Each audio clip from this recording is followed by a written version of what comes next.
Welcome to all of you. Today I am going to present first lecture of wave optics of class 12th, and the topic is Huygens principle. Myself Sandeep Kanwal, PGT Physics from Kendriya Vidyalaya Pauri. So let's start. Now first of all, nature of light. Nature of light means? We know that light is a wave. We already learned about it in electromagnetic wave chapter. Okay, now before that there are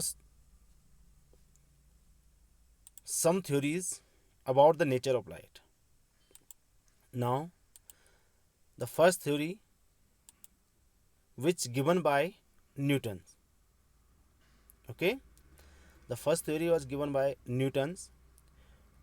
This theory is called Kapskar theory, and according to this, light is a particle which travel in a medium. Okay, but this theory explain only reflection, refraction, and rectilinear propagation of light. Clear? That's mean Newton theory gives the particle way of light. After that, the second theory was wave theory of light, which given by Huygens. Now in this chapter we will study about this theory of light.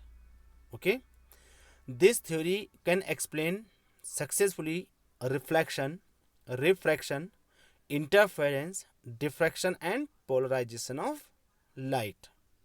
Okay, but it could not explain photoelectric effect, Compton effect, and particle nature of light. Now after that, the third theory is electromagnetic wave. Okay, electromagnetic nature of light, and it is given by Maxwell. It also show all the properties, all the phenomena produced by light, and we already study about it in electromagnetic wave chapter. But in 20th century there is another theory of nature of light given by Max Planck, and this theory is quantum theory of light. This theory can explain successfully photoelectric effect. So these four theories explain the nature of light. Now in this lecture we will study about the wave theory of light, which given by Huygens. Okay, now let's start. First of all, what is wave front? Now suppose that हम एक stone या पीवल को हम लोगों ने drop किया एक rest water में, तो वो अपने वो डिस्टर्बेंस जहाँ पे हम लोगों ने सेंड करा, जहाँ पे हम लोगों ने उसको ड्रॉप किया, तो डिस्टर्बेंस सेंड करेगा फॉरवर्ड डायरेक्शन में आगे अपने चारों। इस तरह से उसमें जैसे ये आपका क्रस्ट बन गया, फिर ट्रफ बनेगा, क्रस्ट ट्रफ, इस तरह से बनते रहेंगे। अगर हम लोग एक कॉर्क को इस वाटर में रखें तो ये आपका अप डाउन मोशन करेगा। ओके, ये अप डाउन मोशन करेगा। तो ये जो सर्कल बने हुए हैं वेव फ्रंट का हम लोग डिफाइन कर रहे हैं, तो जितने भी ये सर्कल बने हुए हैं इक्वी डिस्टेंस पर, जैसे फर्स्ट सर्कल ये बन गया, this is the second circle, this is third circle, these particle oscillate in same phase. Okay, so these particles are called wave front. तो यहाँ पे आपका सोर्स ऑफ डिस्टर्बेंस था, पॉइंटर को देखिए आप लोग, सोर्स ऑफ डिस्टर्बेंस यहाँ पे था, और ये जब सोर्स ऑफ डिस्टर्बेंस जैसे डिस्टर्ब हुआ तो ये इस तरह से आपका ये वेव आगे ट्रांसफर होने लग गई। ये वाटर वेव की बात कर रहे हैं हम लोग, दैट्स मैकेनिकल वेव की बात कर रहे हैं। क्रस्ट ट्रफ इस तरह से डेवलप होते हैं। तो जो सेम फेज में जितने भी पार्टिकल ऑसिलेट करते हैं उसको हम लोग बोलते हैं wave front. And a perpendicular line, जैसे यहाँ पे आप लोग ये रेड कलर में जो परपेंडिकुलर लाइन ड्रॉ कर रहे हैं, तो perpendicular line drawn on wave front is called ray. These lines are ray of light, ये रे ऑफ लाइट है। ओके, तो what is wave front? Let's start wave front. A wavelet, first of all, what is wavelet? A wavelet is the point of disturbance due to propagation of light.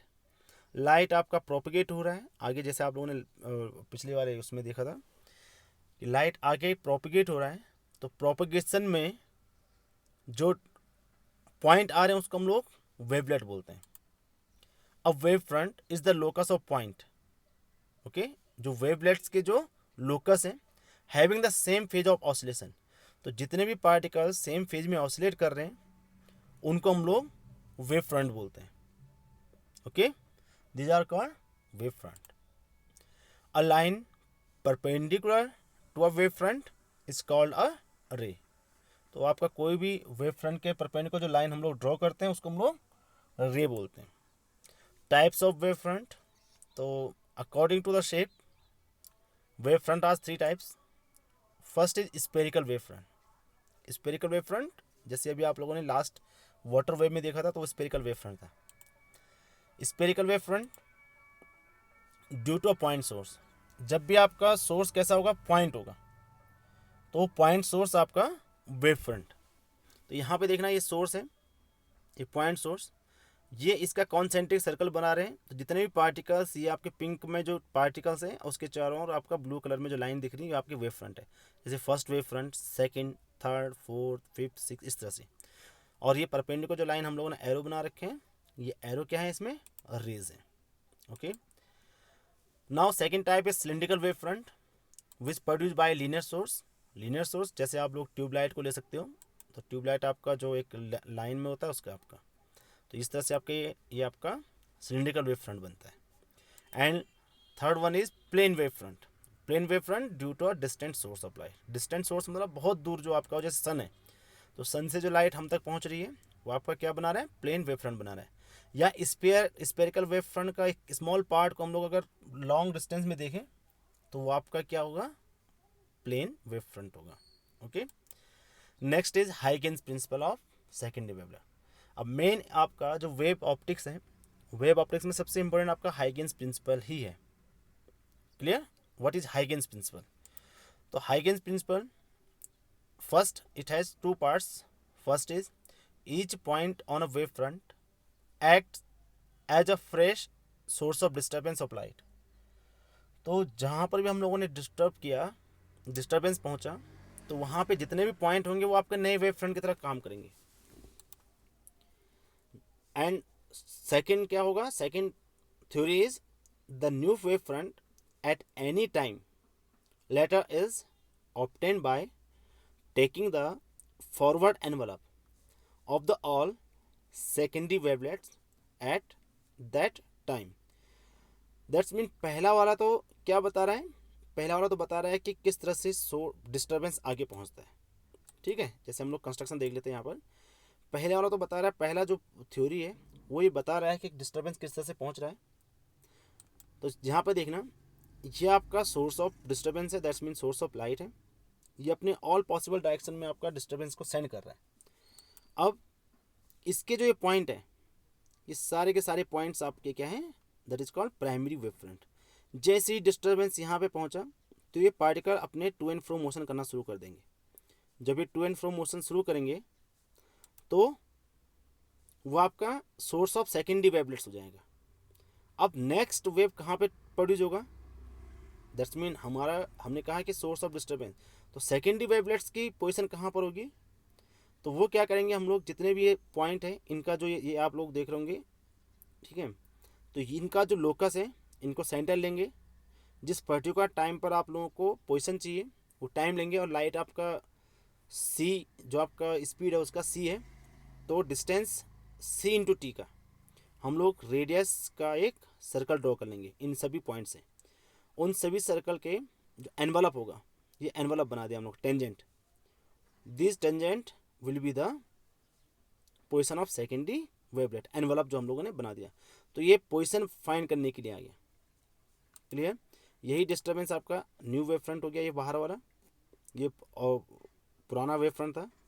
और इस तरह से disturbance जब आगे जाता रहेगा, जैसे यहाँ पर हो गया, अगर हम लोग प्लेन वेव फ्रंट की बात करें तो ये सारे के सारे क्या हैं, प्राइमरी सोर्स ऑफ लाइट हो गए। ओके, और हमने इन सबको सेंटर लेकर के सर्कल ड्रॉ करा। सर्कल ड्रॉ करेंगे कितने रेडियस का, सी इंटू टी का। तो इतना रेडियस का हम लोग जब सर्कल ड्रॉ करेंगे तो वो सारे के सारे सर्कल पे हम लोग जब एनवलप ड्रॉ करेंगे बाहर से टेंजेंट ये वाला, तो वो आपका क्या होगा, न्यू वेव फ्रंट होगा। ओके, अब आप लोग ये सोच रहे होंगे कि ये बाहर इधर इधर के साइड भी वेव फ्रंट, इधर भी टेंजेंट है तो इधर भी बन सकता है, लेकिन हाइगेंस, अकॉर्डिंग टू हाइगेंस ये पॉसिबल नहीं है। क्यों पॉसिबल नहीं है? उसके पीछे रीजन है, एम्पलीट्यूड ऑफ सेकेंडरी वेवलेट। जो सेकेंडरी वेवलेट का एम्पलीट्यूड होता है is proportional to 1/2 1 plus cos theta. Okay, और अगर हम लोग थीटा की वैल्यू 180 पुट करेंगे, 180 मतलब बैकवर्ड डायरेक्शन में, जैसे ये आपके डॉट डॉट लाइन जो दिख रही होगी आपको, अगर बैकवर्ड डायरेक्शन में हम लोग करेंगे तो आपका जीरो आ जाएगा। तो इसलिए आपका बैकवर्ड डायरेक्शन में इसका मोशन या डिस्टर्बेंस का नहीं हो पाएगा। Now application of Huygens principle. अब हम लोग हाइगेंस प्रिंसिपल का एप्लीकेशन ले लेंगे। क्या क्या एप्लीकेशन है? तो फर्स्ट है law of reflection at a plane surface. Law of reflection आपको पता ही है क्या है। Law of reflection, angle of incidence is equal to angle of reflection. So this is the law of reflection. Suppose that we have a plane surface xy, for example. Okay, this is a plane surface xy and a plane wave front strike on this surface. ये आपका plane wave front है। हम लोग 3 raise को इसमें show कर रहे हैं, 1 2 3।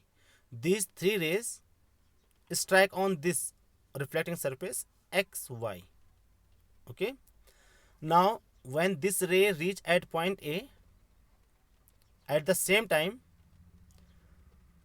this ray will reach at point B according to Huygens principle. Okay, तो ये आपका हाइगेंस प्रिंसिपल के बेस पर हम लोग इसको एक्सप्लेन करेंगे।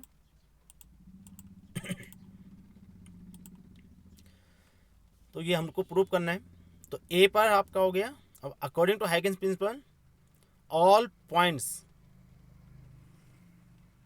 इन line A B will behave as a new source of light. New source of light की तरफ बिहेव करेंगे। तो पोजीशन कहाँ पर होगा? तो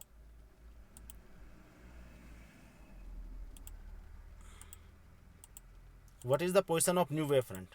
Again the same picture.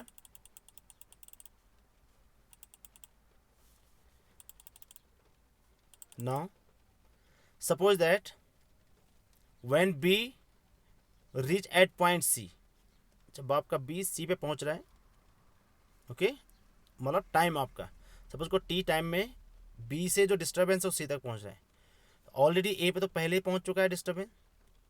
Okay, तो ए पे वाला डिस्टर्बेंस कहाँ पे रहेगा? हम लोग क्या करेंगे, इतना डिस्टेंस का B इंटू सी डिस्टेंस का एक आर्क ड्रॉ कर लेंगे। आफ्टर रिफ्लेक्शन वो कहाँ पे पहुँचेगा? डी पे पहुँचेगा। ओके, तो ये डी पे पहुँच गया। और फिर उसके बाद जब आपका ए से डी पे पहुँचा तो सी से भी रिफ्लेक्शन यहाँ पे हो जाएगा। तो इस तरह से आपका सेकेंडरी वेवलेट्स की पोजीशन कौन कौन सी हो गई? ये इस इनिशियल वेव फ्रंट है A B, secondary wave front कहाँ पे हो गया? C and D. Perpendicular line draw करते हैं हम लोग जब भी पैरेलल लाइंस को हम लोग सेम पोजीशन निकालना होता है। तो while B reach at C of reflecting surface, A will be reach at D after reflection.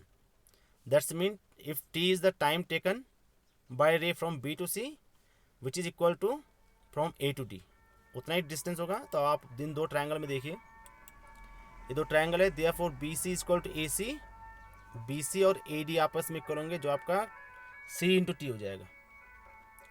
अब आप लोग इन दो राइट ट्रायंगल में देखना, in right triangle A B C and A D C. Okay, ये आपका angle A B C equal to angle A D C which is equal to 90 degree. Okay, side A C is common, Side AC is common side. Okay.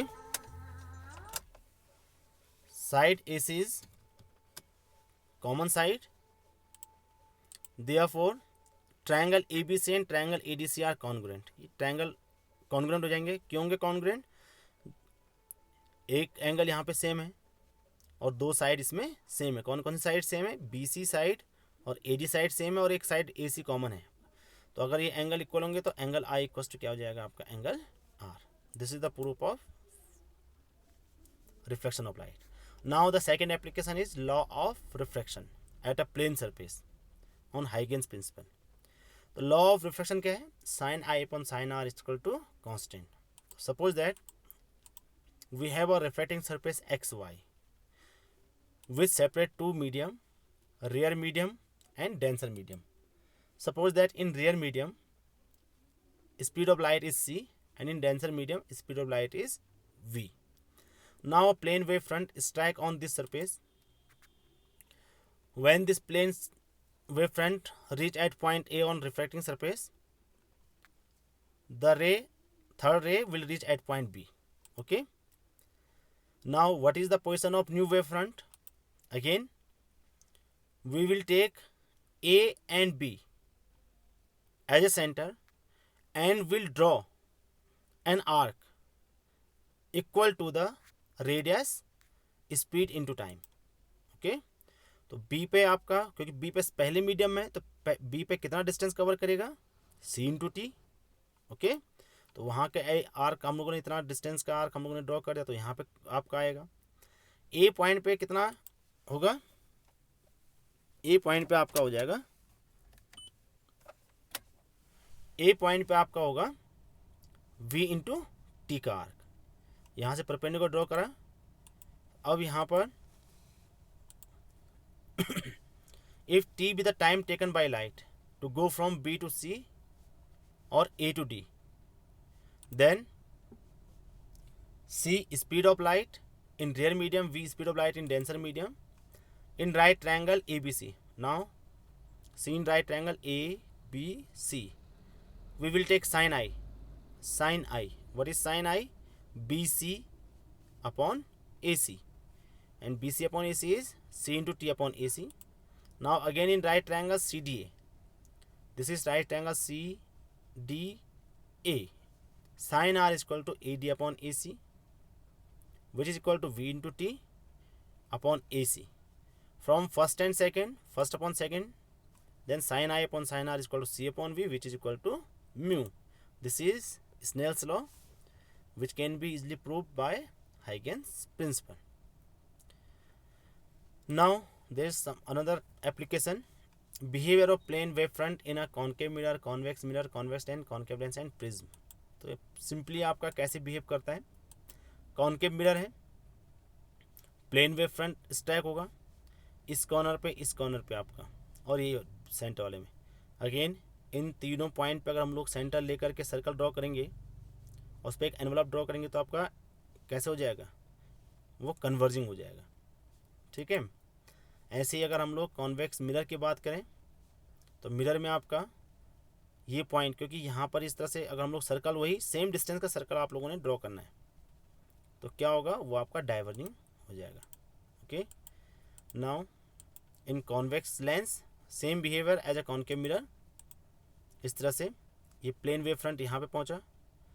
इन तीनों points को इसको और इन तीनों point को हम लोग सेंटर लेकर के सर्कल ड्रॉ करेंगे तो उन पर अगर हम लोग एनवलप ड्रॉ करेंगे तो आपका ये कन्वर्जिंग हो जाएगा. और ऐसे ही कॉनकेव लेंस का है, इसमें भी प्लेन वेव फ्रंट आपका इस तरह से है और ये आपका क्या हो जाएगा? डाइवर्जिंग हो जाएगा. Okay. And in the prism same, ये वाली रे सबसे ज़्यादा सेकंड मीडियम में ट्रेवल कर रही है, ये वाला कम और ये वाला ज़्यादा, तो ये ज़्यादा डाइवर्ट हो गया. इस तरह से इसका बिहेवियर आ जाएगा. तो this is all about Huygens principle and its application. Thank you very much.